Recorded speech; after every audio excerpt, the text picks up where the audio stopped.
La haine ne construit pas un État, mais la paix construit des nations. Grand Angle, analyse et commente des événements en Afrique. Une meilleure compréhension des problématiques sécuritaires en Afrique et au Sahel en particulier. Grand Angle, votre émission présentée par Mokhtar Saïd Mediouni.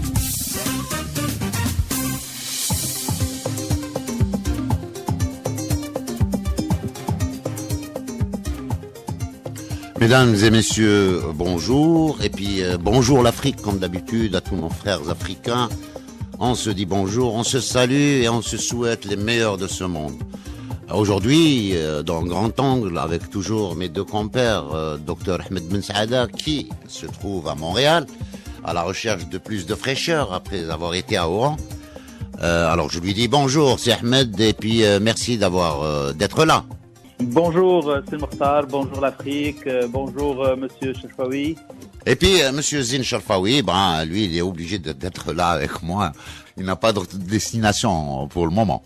Donc merci Zine d'être là. Merci à vous Monsieur Mediouni. Alors aujourd'hui, je voudrais qu'on entame ensemble une thématique qui est la relation sino-africaine, cette relation qui se développe chaque jour encore plus. La Chine, elle se positionne en Afrique grâce à toutes ces sociétés qui réalisent des projets énormes pour l'Afrique. L'Afrique qui a été dépouillée par l'Occident, par l'impérialisme, par la colonisation. L'Afrique est obligée aujourd'hui de rattraper un peu le retard. Et voyant qu'en Chine, cette Chine qui devient une puissance mondiale, qu'on le veuille ou pas, avec dans son économie très très puissante, sa technologie de pointe, et qui devient l'usine du monde. D'ailleurs, même les Américains font leurs empreintes en Chine. Cette Chine, pour l'Afrique, peut-elle permettre à ces pays africains de rattraper un tant soit peu le retard dans lequel les Occidentaux les ont plongés? Grand Angle, une approche des problématiques sécuritaires en Afrique. Donc je lance le débat sur cette question, je plante le décor, et puis la ligne est ouverte pour vous deux, à celui qui veut commencer. N'est-ce pas, Dr Ahmed Ben Saada? Oui, alors bonjour. En fait, c'est la Chine est passée du statut d'un pays avec une économie très faible à une économie florissante en quelques décennies, et elle représente en fait un exemple pour l'Afrique.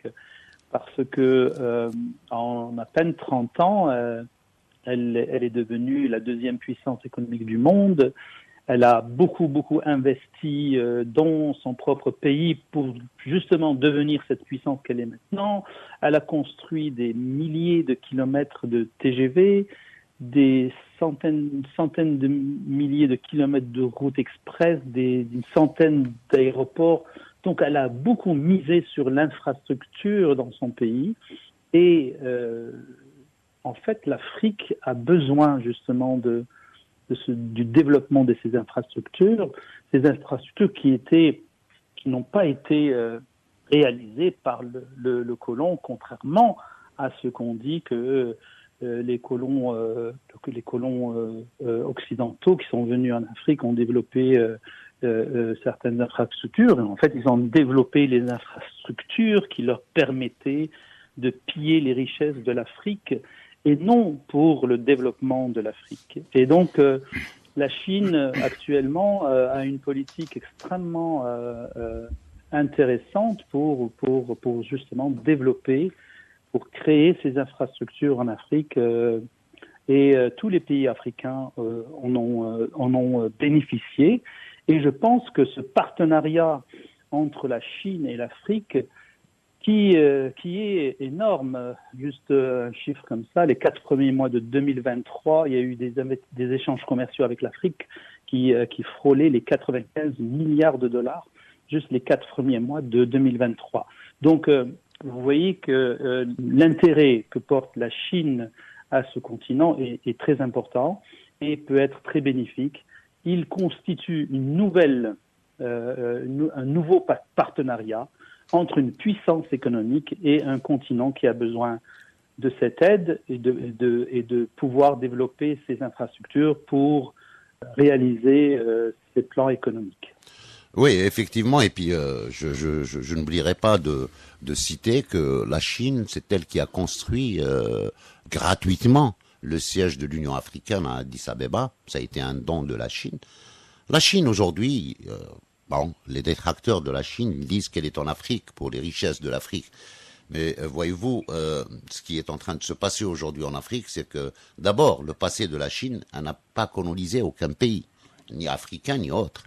C'est ça un peu l'avantage que cette histoire donne à la Chine pour être dans le continent africain et d'avoir des relations honnêtes et sincères d'échange avec certains pays, n'est-ce pas, Monsieur Zine? Absolument. La Chine essaie d'établir des partenariats gagnant-gagnant avec le continent africain. Mais avant d'aller plus en profondeur dans ma réponse, j'aimerais juste rappeler que les liens entre la Chine et l'Afrique, ce sont des liens qui remontent très loin dans l'histoire. Ils remontent avant même les indépendances. Dans le cas de l'Algérie, le GPRA avait noué des relations avec le gouvernement chinois dès 58. On parle même de 57. Je crois savoir que le gouvernement chinois de l'époque avait envoyé des experts en Algérie pour apprendre, des experts militaires bien sûr, pour apprendre aux moudjahidines, aux maquisards de l'époque, comment traverser les lignes Chalais-Maurice. Donc il y a la relation entre la Chine et l'Afrique, et c'est une relation d'abord qui est historique et c'est une relation de confiance. C'est une relation qui s'est bâtie dans la guerre pour les indépendances. Donc c'est une relation qui est née dans le sang et dans la sueur. C'est une relation qui est nourrie par les mêmes ambitions, par les mêmes valeurs, les mêmes combats. Donc c'est déjà cette relation aujourd'hui, elle a un socle qui est très solide.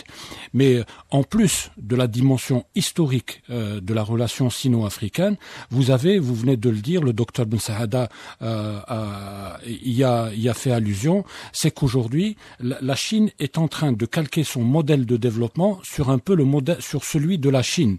L'Afrique, elle est en train de calquer son modèle de développement sur celui de la Chine. Donc, le docteur Ben Saada en a parlé. Effectivement, la Chine, en l'espace de 30-40 ans, elle a pu rattraper le retard, son retard sur sur les puissances occidentales, en particulier l'Europe et les États-Unis. Et ce modèle de développement est tellement efficace que la Chine, en l'espace de même pas 30 ans, elle est devenue aujourd'hui la deuxième puissance économique du monde. Je crois que il ne faut pas hésiter non plus pour dire que la Chine aujourd'hui est même la deuxième puissance militaire au monde. Donc en moins d'un demi-siècle, vous avez le génie chinois, la volonté chinoise, l'économie chinoise a pu réaliser des défis extraordinaires. Et même avec les avancées technologiques que la Chine a pu réaliser, les Chinois aujourd'hui se considèrent toujours comme un pays en voie de développement. C'est pour vous dire aussi un peu c'est un peuple qui est très humble, qui est très humble. Donc, mais pour revenir à la relation sino-africaine, donc elle s'est forgée dans le sang, elle s'est forgée dans la douleur, et aujourd'hui la relation est tellement forte que la Chine est devenue, en l'espace de 10 ans, un peu plus de 10 ans, le premier partenaire commercial de l'Afrique. Alors le volume des échanges entre l'Afrique et la Chine est de 150 milliards de dollars. Ce qui est énorme. Ça prouve la confiance. Ce que vient de dire Dr Ben Saada, en 4 mois, 95 milliards de dollars, ça démontre à quel point l'Afrique aujourd'hui tisse des liens très solides en matière de commerce et d'échanges internationaux avec la Chine. Absolument. Donc vous avez 250 milliards de dollars. Aucun continent, aucun pays n'affiche cette performance économique. Et pour vous dire un peu dans le prolongement de ce que vient de dire le docteur Ben Saada, c'est que l'Afrique elle est très impliquée dans le développement de l'Afrique. Et un chiffre pour le prouver, vous avez 1,5 million de Chinois qui travaillent en Afrique. Dont, si mes informations sont bonnes, un peu moins de 100 000 en Algérie. Donc vous avez 1,5 million de personnes, de Chinois, de citoyens chinois qui travaillent en Algérie, qui construisent des ponts, qui construisent des chemins de fer, qui construisent des routes, etc. Donc ils sont très impliqués, la Chine est très impliquée dans la construction d'infrastructures en Afrique parce la Chine considère que c'est par l'infrastructure que l'on peut produire par la suite de la croissance. Vous savez, un pays sans voie de communication Absolument. ne peut pas se développer. Et le docteur Ben Saada le disait tout à l'heure, tout ce qui a été construit par les anciennes puissances coloniales en Afrique, je fais allusion à la France, à la Grande-Bretagne et à l'Allemagne et j'en passe, toutes les infrastructures qui ont été construites, c'est pour justement favoriser et faciliter le pillage de l'Afrique. Donc nous avons 1,5 million de Chinois en Afrique, nous avons 10 000 entreprises chinoises qui activent en Afrique, c'est immense. Dans tous les secteurs. Et dans tous les secteurs. Ça va du secteur le plus basique, j'allais dire, aux hautes technologies. Donc aujourd'hui, vous avez plutôt un pays qui s'appelle la Chine, qui est prêt à partager ses connaissances, à partager ses inventions, à partager son savoir-faire. À transférer de la technologie. Et à transférer de la technologie. Chose que font les Chinois par rapport aux autres occidentaux. Lorsque la Chine vend un avion de chasse ou vend un drone, il ne vous demande pas ce que vous allez en faire. À la limite, il peut vous exiger de le payer, ce qui est tout à fait normal, mais ils ne font pas dans l'ingérence, comme pourraient le faire les États-Unis. Avec le FMS. Absolument. Lorsque vous voulez acheter du matériel de guerre aux États-Unis, vous êtes soumis à un chapelet de conditions. La procédure FMS qu'on appelle Foreign Military Sales. Et là, on vous demande de l'utiliser dans tel secteur, pas dans tel secteur, de le cacher dans tel endroit. Et ils ont le droit, d'après leur loi, de venir même vérifier comment il est utilisé, où est-ce qu'il est entreposé. Absolument. Donc la Chine est un partenaire, j'allais dire, un partenaire loyal de l'Afrique.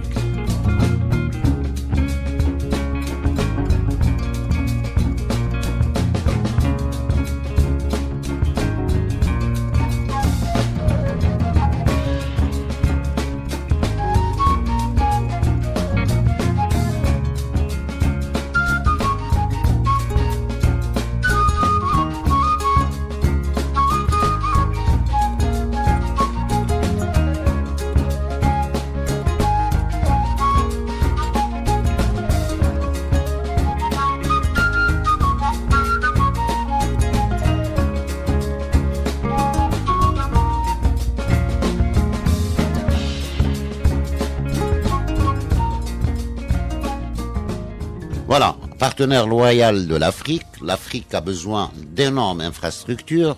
On parle de la route de la soie, docteur Ahmed Ben Saada.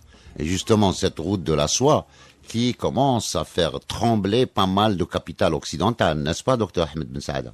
Exactement. Donc, une condition à cette route de la soie, c'est en effet, ce sont ces infrastructures dont a besoin justement cette route de la soie pour être pratique et réelle sur le terrain. Donc cette route de la soie, qui est en fait une route de commerce extrêmement intéressante pour tous les pays qui vont participer, fait en sorte que on a une orientation du commerce et de la géopolitique plutôt vers l'Asie que vers comme traditionnellement vers l'Occident. Et c'est ça qui fait peur justement aux Occidentaux et qui critiquent tout le temps la Chine. Ils sont tout le temps en train de critiquer la Chine. Vous voyez tous les médias mainstream qui, à chaque fois qu'il y a quelque chose en Chine, ils vont le tourner. Il n'y a jamais quelque chose de positif en Chine. On peut le constater quotidiennement. J'aimerais juste ajouter à ce que disait Monsieur Zine Sherpaoui tout à l'heure. En plus, la Chine a été le premier pays non arabe à reconnaître le gouvernement provisoire algérien. Et en contrepartie, l'Algérie a joué un très grand rôle pour que la Chine devienne membre permanent du Conseil de sécurité. En 1971, voilà. Si je m'en abuse. Exactement. Donc voilà. Donc la Chine a considérablement aidé l'Algérie dans sa lutte pour l'indépendance. Il y a même, je rappelle que l'équipe du FLN a été accueillie en Chine pour jouer plusieurs matchs amicaux, alors que aucun pays occidental ne l'a accueilli. Mais alors, aucun pays occidental n'a accueilli notre équipe quand elle jouait pour justement faire valoir l'identité nationale et l'indépendance. L'identité nationale et notre indépendance. Voilà. Donc la Chine, les relations entre la Chine et l'Algérie sont anciennes et très très fortes. Tous les projets qui ont été réalisés en Algérie le témoignent, l'autoroute Est-Ouest, la grande mosquée d'Alger, le centre international de conférences, l'opéra d'Alger, les différents stades, les dizaines de milliers de logements, etc., etc. Donc, la coopération avec la Chine, qui a détrôné les pays européens comme la France et d'autres, et pour nous est la bienvenue parce qu'on n'aurait probablement jamais réussir à faire le développement de notre pays dans les 20 dernières années si nous n'avons pas collaboré avec le génie chinois. Voilà. Donc c'est très important et en fait, comme je disais tout à l'heure, les infrastructures qui sont réalisées en Afrique et les infrastructures qui sont réalisées aussi par les pays comme les routes transnationales, etc., vont justement permettre de la réalisation de cette route de la soie pour dynamiser les échanges commerciaux entre la Chine et l'Afrique, mais aussi entre les pays africains entre eux. Donc, vous voyez, il y a aussi une volonté de dynamiser les relations commerciales entre l'Afrique qui sont très faibles actuellement. Et toutes ces infrastructures, nous l'espérons, vont aller dans le sens d'une meilleure intégration économique en Afrique. Juste pour rappel, je dois dire que l'Afrique est un marché extrêmement important.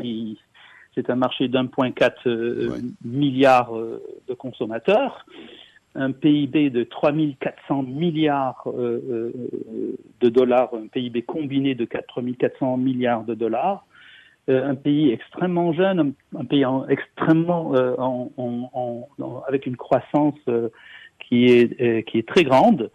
Et donc, la Chine a aussi misé sur un continent qui peut se développer très rapidement dans les prochaines années, voire les prochaines décennies. D'ailleurs, on voit que certains pays africains, depuis 20 ans, qu'est-ce qu'ils sont devenus aujourd'hui, hein. Je parlerai de l'Éthiopie, je parlerai du Kenya, je parlerai de beaucoup de pays, du Rwanda, qui sont arrivés à se hisser à un certain niveau économique et industriel. La particularité, alors à vous deux, cette question de la Chine, c'est qu'elle n'est pas spécialisée dans un secteur, mais elle touche à tous les secteurs, énergie, minier, construction, technologie, intelligence artificielle, et c'est tout ça justement qui intéresse l'Afrique. Absolument, c'est pour ça qu'on parle de puissance, hein. Une puissance, c'est ce qui caractérise un pays qui est fort un peu dans tous les domaines. C'est une puissance aérienne, c'est une puissance maritime, c'est une puissance économique, c'est une puissance militaire. Donc c'est un pays aujourd'hui qui excelle dans d'innombrables domaines, et c'est la raison pour laquelle le voyage du président de la République à Pékin, donc c'est un moment politique et diplomatique important. Ce voyage est aussi important que celui effectué par le président Abdelmadjid Tebboune en Russie. Oui, là, moi je voudrais toujours rester en Afrique. La Chine, justement, elle a fait des gestes que d'autres nations n'ont pas pu faire pour les Africains quand il y avait certains pays en difficulté économique. Sous le marteau du FMI et de la Banque mondiale, la Chine a apporté sa contribution et son aide financière à certains pays, d'ailleurs, qui a été dénigrée souvent par les Occidentaux, n'est-ce pas, Dr Ahmed Ben Saada? En effet, les investissements chinois en Afrique comportent un volet d'aide ou de prêts sans intérêt. Il y a beaucoup, en fait, de relations extrêmement amicales entre la Chine et l'Afrique. Et je dirais que lors de la pandémie du Covid, la Chine a aidé les Africains pendant que les Occidentaux se chamaillaient pour avoir des vaccins ou des masques pour leurs propres citoyens. Vous vous rappelez de ça? L'Afrique a été complètement oubliée, alors que les Chinois ont offert des vaccins gratuitement à certains pays. C'était 200 millions de masques. Exactement. Voilà. Donc les pays occidentaux, je vous rappelle qu'il y a un pays qui s'est chamaillé sur le tarmac d'un aéroport pour détourner des masques destinés à un pays pour l'autre. Donc vous voyez un petit peu la différence de philosophie qui est imprégnée par les relations, qui imprègne. Docteur Ben Saada, la Chine a envoyé même ses médecins experts en matière de Covid en Afrique pour aider les Africains. Exactement, en effet. Et puis en fait, ce qu'il faut retenir de la relation entre la Chine et l'Afrique, c'est que la Chine est non seulement le premier investisseur sur le continent africain, mais si elle a réussi à avoir ce statut, c'est que elle fait un soutien et une aide au développement des pays. Elle s'ingère pas dans les affaires intérieures des pays. Et elle respecte les souverainetés nationales. Donc ça, c'est ces points-là qui font la différence entre les relations commerciales, économiques entre la Chine et les pays africains et la relation entre l'Afrique et les pays occidentaux. Il n'y a pas cette arrogance qui est due à une histoire entre colons et colonisés. C'est ça le grand, en fait, le grand atout qu'a la Chine, le respect de la souveraineté des pays, le respect de la citoyenneté, le respect des décisions prises dans le pays. On est là pour aider et on fait commercer avec les pays d'égal à égal. D'ailleurs, je rappellerai juste, et je ne sais pas si vous êtes d'accord avec moi, que les premiers sommets Afrique avec une autre partie du monde, c'était les sommets Sino-Afrique. Donc les autres, ils ont emboîté le pas par la suite pour dire qu'on s'intéresse à l'Afrique. Et puis je rappellerai aussi qu'il y a des centaines de milliers de bourses d'études qui sont octroyées gracieusement par la Chine, la République populaire de Chine, aux étudiants africains. Là, c'est depuis des années. Est-ce que ça n'a pas été une façon de préparer son entrée dans le continent, Monsieur Zincherfaoui? Oui, absolument. C'est une manière de préparer son entrée dans le continent. Mais comme je vous le disais tout à l'heure, la Chine et l'Afrique se connaissent depuis au moins les années 50. Moi, j'ai fait un voyage en Chine en 2015 et je me rappelle que les Chinois sont extrêmement reconnaissants pour le rôle joué par l'Algérie pour permettre à la Chine de reprendre possession de son poste de membre permanent du Conseil de sécurité. Donc, les gens sont extrêmement reconnaissants et plusieurs décennies après, les responsables chinois et le peuple chinois n'a pas oublié le lobbying intense mené par l'Algérie pour permettre justement que la Chine reste membre permanent du Conseil de sécurité. Donc, les Chinois, c'est un peuple qui n'a pas une mémoire courte. Il sait reconnaître ses amis et lorsqu'il est ami avec vous, le peuple chinois l'est généralement durablement.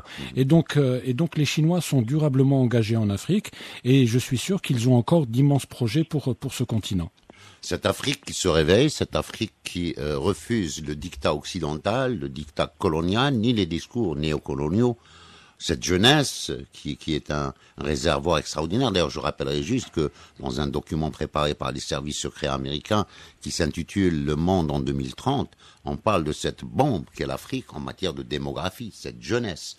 Et quand on voit que les autres continents sont en train de vieillir, donc je pense que la Chine peut apporter beaucoup à ce continent et que ce continent arrive à s'en sortir par des relations de confiance, des relations mutuellement respectées et respectables, d'accord? C'est ça qui fait avancer un peu les relations internationales.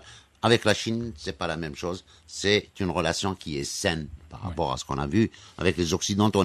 Alors, je vous laisserai juste une minute à toi, Dr Ahmed Ben Saada, sur ce plan-là, et puis je donnerai une autre minute à Zincherfaoui. Alors, j'aimerais juste dire une petite anecdote concernant la présence de la Chine en Afrique. On dit, à l'heure actuelle, tout chantier en Afrique qui dépasse 3 étages ou 3 kilomètres de route est susceptible d'être réalisé par des Chinois. Donc, ça donne un peu l'idée des investissements que la Chine octroie en Afrique pour le développement de l'Afrique. Merci beaucoup, Dr Ahmed Ben Saada. Alors, une minute aussi pour mon ami Zine Cherfaoui. Oui, alors moi je pense que les relations sino-africaines sont des relations qui s'inscrivent dans la durée et ces relations sont bâties par un lien de confiance. Tout à l'heure vous le disiez, le continent africain est un continent qui est formé essentiellement de jeunes. Dans quelques années, 35% de la population de jeunes dans le monde vivra en Afrique, donc elle a un potentiel énorme. Les Chinois ont compris que ce continent avait un énorme potentiel et ils sont bien décidés à aider ce continent à relever les défis qui sont les siens, à savoir les défis économiques, les défis agricoles et les défis environnementaux. Sur ce, mes chers amis, Dr Ahmed Ben Saada, merci d'avoir été avec nous à partir de Montréal. Merci beaucoup. Et Monsieur Zine Cherfaoui, merci aussi d'être là et d'apporter votre expertise et votre vision des choses. Donc, mesdames et messieurs, je vous remercie. Et puis je dis, allez, porte-toi bien l'Afrique. Afrique, mon Afrique. Afrique, mon Afrique. Afrique des fiers guerriers dans les savanes ancestrales. Afrique que chantait ma grand-mère au bord de son fleuve lointain. Je ne t'ai jamais connu, mais mon regard est plein de ton sang. Ton beau sang noir à travers les champs répandus. Le sang de ta sueur, la sueur de ton travail, le travail de l'esclavage, l'esclavage de tes enfants. Afrique, dis-moi, Afrique. Est-ce donc toi, ce dos qui se courbe et se couche sous le poids de l'humanité, ce dos tremblant à zébus rouge qui dit oui au fouet sur les routes de midi? Alors gravement une voix me répondit: fils impétueux, cet arbre robuste jeune, cet arbre là-bas splendidement seul au milieu des fleurs blanches et fanées, c'est l'Afrique, ton Afrique qui repousse patiemment obstinée et dont les fruits ont peu à peu la meilleure saveur de la liberté.